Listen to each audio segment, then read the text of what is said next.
Morning, protesters took to the streets to demand a judge investigating the port explosion last year step down. Now, among those demonstrating were supporters of Hezbollah.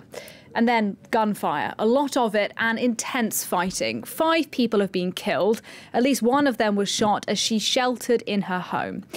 Now, this hour, it is not exactly clear who triggered that shootout, but the violence had been spreading to different parts of the Lebanese capital. Well, I'm very pleased now to be joined now from Beirut by Maha Yahya. She's the director of the Carnegie Institute in the Middle East. Thanks very much for your time today on France 24. What's your understanding of what happened today? This was a protest. Hezbollah supporters were there, although it wasn't just them. And then it became remarkably violent quite quickly. Do we know who was shooting? It's not clear. Hi, thank you for having me. It's not clear who was shooting. What we heard was there were snipers on rooftops. They began the shooting. But then it's clear that there were also armed elements amongst the protesters. The protest was called for primarily by Hezbollah and the Amal movement, as well as the Marada, that is led by Sleiman Frangieh.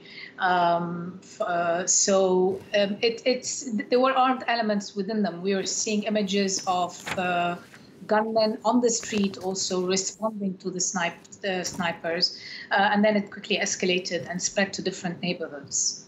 From your understanding, just so we can clear this up, in Beirut, is the intense fighting now over for the moment? It is over. It has been contained by the army. The concern is that much of this fighting was happening along the former Green Line, which is the line that split Beirut into 2 parts during the civil war between 1975 and 1990.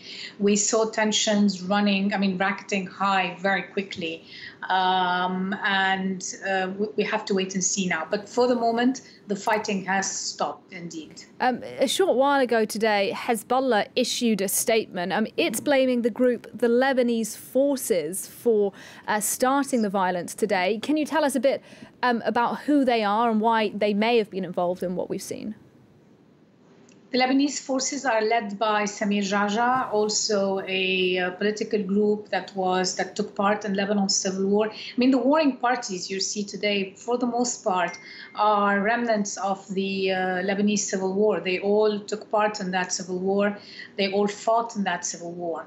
So Samir Jaja is their leader, and there have been, the animosity between Hezbollah and Samir Jaja, between the Lebanese forces, between their supporters, their respective supporters, is incredibly high. They have visceral hatred for each other. Politically, they're completely at opposite ends of the spectrum as such. So the accusation that the Lebanese forces were waiting for them is pretty much in line. We're also hearing that they caught non-Lebanese elements amongst the fighters. There was somebody shooting at the army. Frankly, the picture is a bit too murky for us to actually figure out, or at this point make sense of who was actually shooting and from where. Yeah, absolutely. And we won't speculate anymore as to who may have been involved. But you have mentioned the Lebanese civil war several times now, these particular neighborhoods as well. How worried are you about a serious breakdown in violence in Lebanon, reminiscent of the way that the war started? I am very worried. I don't think that we're going back to a full-blown civil war in the way similar to what we saw between 1975 and 1990. Partly because the balance of power between the groups is skewed completely towards Hezbollah as such. They really are the strongest group militarily.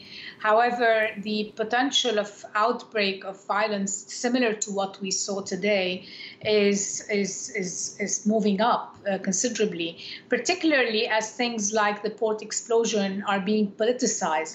Today the conversation is about the fighting, when it actually should be about the port explosion and why these people were demonstrating. Why did their political parties call on them to demonstrate. Effectively, all of the political parties in Lebanon are not interested in seeing the truth emerge when it comes to the port explosion, partly because they're all trying to protect their own minions. Yeah, and just finally, if I may, exactly on that issue of the port explosion, Hezbollah were one of the groups that had called on its people to go out and protest today against the judge that was investigating what happened last summer. Why would Hezbollah want to stop this investigation?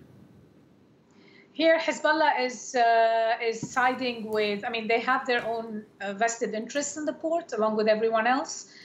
They've been accused of having been involved in the storage of the ammonium nitrate. We haven't seen any clear evidence to that, but it's one of the narratives around the port explosion.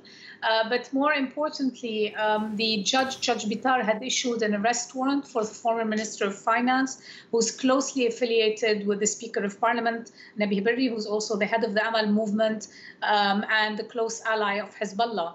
So there is a kind of, they called on this protest, and they're basically, everybody's politicizing it and actually turning it into a sectarian issue. They're claiming that it's targeting the Shias. Judge Bitar is getting ready, actually, or one political party. Judge Bitar is getting ready, or was getting ready, to issue a series of arrest warrants for other individuals affiliated with other political parties. But we have to wait and see now whether that is going to indeed happen after the escalation and the fighting today. Maha Yahya from the Carnegie Middle East Center, thanks very much indeed for your time.